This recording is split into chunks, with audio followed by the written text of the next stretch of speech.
Ai, meu Deus do céu, que jogo perfeito, senhoras e senhores. Vocês não estão enxergando a perfeição que foi o prélio de hoje? Ai, ai, ai. Deixa eu já começar esse vídeo com um recadinho aqui. Camille, eu sei que você vai ver esse vídeo. Eu vou te colocar de volta no grupo. Mas, com uma condição. Nunca mais admita, antes do jogo acabar, que o Corinthians vai perder ou que vai acabar empatado o jogo, tá? O pensamento é, o Corinthians precisa ganhar. Precisa. Tem que ganhar. A hora que o juiz apitar o final da partida, aí sim pode destilar todo o nosso ódio ou toda a nossa euforia. Mas que fique registrado. Não desacredita do Corinthians. Não desacredite do Corinthians. No último segundo, a gente vai fazer o gol que precisa nos classificar. Que precisa que ganhe o campeonato. O que precisa, no mínimo, fazer os 3 pontos. E foi o que aconteceu hoje.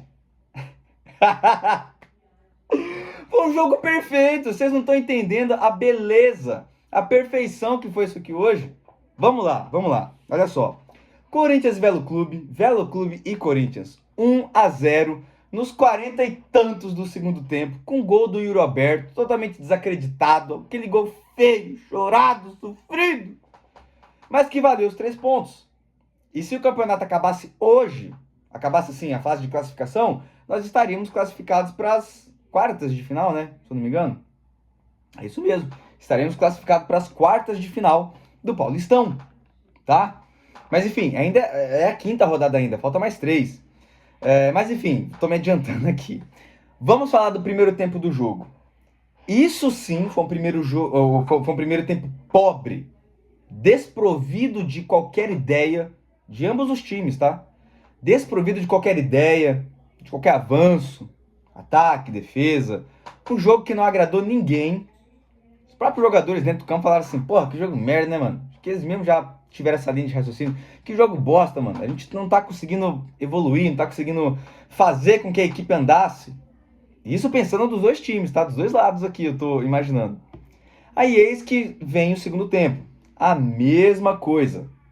Até que o Dorival resolve substituir os jogadores. Vamos lá. Ele coloca o Yuri Alberto, Mateuzinho e o Ranielli. Yuri, Mateuzinho e Ranielli. E sai Matheus Pereira, Pedro Milan, sei lá como é que é o nome do cara, que fez a estreia hoje. Eu gostei do que vi dele, tá? Igual o Matheus Pereira no jogo contra o São Paulo, eu gostei do que vi, porque finalmente o cara colocou ele pra. O Dorival colocou ele pra jogar o jogo inteiro, né? Gostei desse tal de Pedro Milan, espero que ele continue nesse ritmo, tá? Um reserva aí pro Mateuzinho. O Mateuzinho precisava de alguma reserva, chega de ficar improvisando o jogador. E esse Pedro Milans, gostei do que vi. Legal, da hora, que continue nessa pegada. Que não seja só mostrar serviço porque tá chegando agora e depois vira uma nhaca nos outros jogos. Gostei do que vi do cara. Bacana, legal. Só que aí o Dorival o tira para colocar Mateuzinho. Eu não o tiraria, tá? Por mim eu manteria o jogo todo. Pra ver até quando vai o ritmo de jogo do cara. O Mateuzinho a gente já conhece, né? E digo mais, Mateuzinho não jogou nada hoje, tá? Tudo bem que ele entrou depois, na metade do jogo, mas enfim. Meio nada, né? Não jogou nada, assim. Não porque ele não tentou. É porque a bola não chegou no pé do cara, tá? Enfim, vamos lá. E aí saiu o Charles e entrou o Ranielli. O Charles fez aquele jogo arroz com feijão, nada demais, um jogo razoável dele, legal, né? Nada demais. Ele é reserva, né, gente? Então, enfim.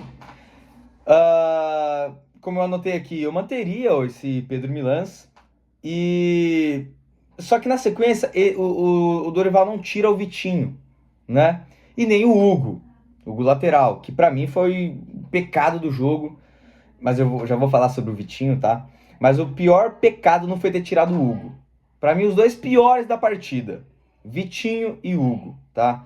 Apesar do Vitinho ter feito o lance que deu o gol do Roberto, mas, mano, o resto do jogo todo, o pouco que ele tentou, ele errou, tá? Isso é motivo do Dorival querer manter o Vitinho para o próximo jogo? Não, eu não colocaria. Manteria numa linha ali de ataque, já que o Memphis não vai voltar ainda tão cedo, colocaria Yuri Alberto e Guinegão. Mas não, ele insiste na teimosia de manter o Vitinho. E o Vitinho só fez o lance do gol hoje, nada demais. O resto do jogo todinho ele errou. Bom, enfim. Mas aí, né, vamos começar a babar o cara. Porra, o Vitinho deu assistência por Alberto. Ah, beleza, legal. Mas e o resto do jogo todo, meu amigo? Não fez nada. Na verdade, ele fez. Só que ele errou. Então, por mim, na hora ali daquela pausa para hidratação, era para ter tirado o Vitinho. Só que o Dorival não fez. Isso salvou a pele do Dorival. Né, seu Dorival? Né? Parabéns aí. Aquela cagada que deu certo. Enfim. E o Corinthians também não consegue tanta coisa assim, porque além do elenco limitado, o Velo Clube também se manteve muito retrancado, muito fechado, a linha de zaga muito bem postada. E, porra, visto o nível de time, né, o nível de elenco de cada um, é compreensível que o Velo Clube se feche a partida toda. Um lance ou outro ali que o Velo Clube tentou, né, de ataque e tal, mas não foi tão eficiente, não assustou tanto assim o Hugo Souza. Mas, enfim, né? Um destaque positivo aqui, o André, o volante André. O cara é bom, mano. O André é bom, velho. Vamos colocar mais esse André pra jogo, tá? Sou Dorival, de olho nesse André. O cara é bom, merece a titularidade, tá? Muito mais do que o Vitinho, o próprio Ranieri até, tá? Porque ele traz uma vitalidade pro jogo que, cara, é impressionante. E tem um chute dele no primeiro tempo, cadê? Lance do André, bom chute de fora da área, tá? Dele e do Charles, né?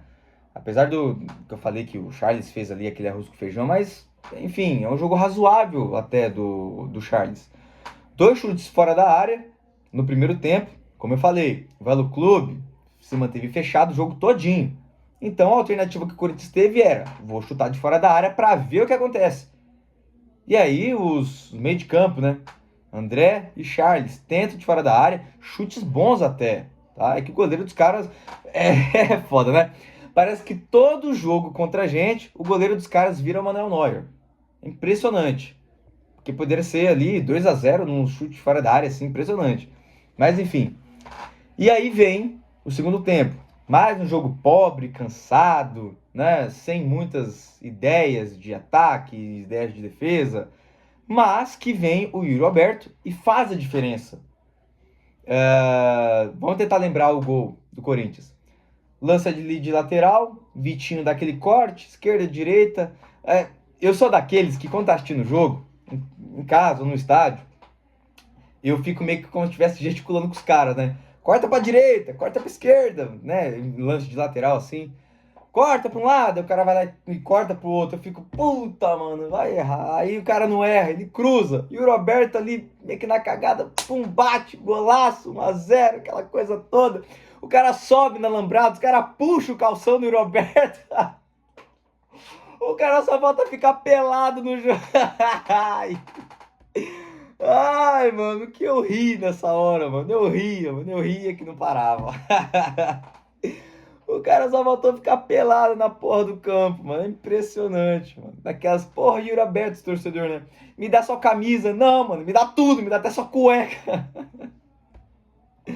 Ai, meu Nossa Senhora. Daqueles jogos hilários. Hilários, mano. Nossa Senhora. Por isso que eu falo, é um jogo perfeito, mano. Aquele jogo cansado, sonolento, sofrido. Mas tem aquele gol chorado, feio, mano. O feio é não fazer o gol. Feio seria acabar com esse jogo empatado, tá? Com chances de vitória, com chances de levar 3 pontos. Mas é isso que importa no fim das contas, é o gol no último segundo que seja. Então não desacreditem do Corinthians, até no último segundo.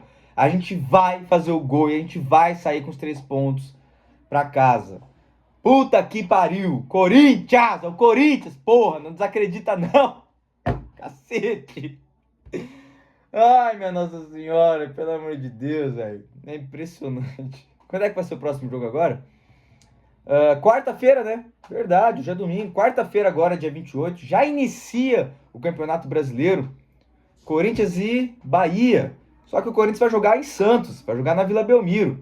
Houve uma troca aí, né, pela data da final da Supercopa. O Corinthians jogaria na quinta-feira, só que teria um dia menos de descanso, né, em relação ao Flamengo. Então o Corinthians vai mandar o seu jogo na Vila Belmiro, porém com um dia antes, né, no dia 28. Não sei se eu me fiz entender aqui, mas enfim. A parada é essa. O Corinthians joga em Santos, porém com um dia de antecedência, vai ter um dia a mais para descansar os seus jogadores para a grande final da Supercopa no dia 1º de fevereiro. Mas eu vou falar isso aí mais para frente, beleza? É isso, não vou me alongar muito não, 10 minutos de vídeo já, quase ninguém assiste 10 minutos de vídeo, esse neguinho velho feio falando aqui pra vocês, tá bom? Muito obrigado por ter visto esse vídeo até aqui, deixa um like, se inscreve, comenta o que você achou desse jogo maravilhoso, perfeito, um jogo perfeito, mano, vocês não estão entendendo, foi um jogo perfeito do Corinthians, cacete. E é isso, vamos que vamos, tamo junto, é nóis. Vai Corinthians sempre, não desacredita, é o Corinthians, porra!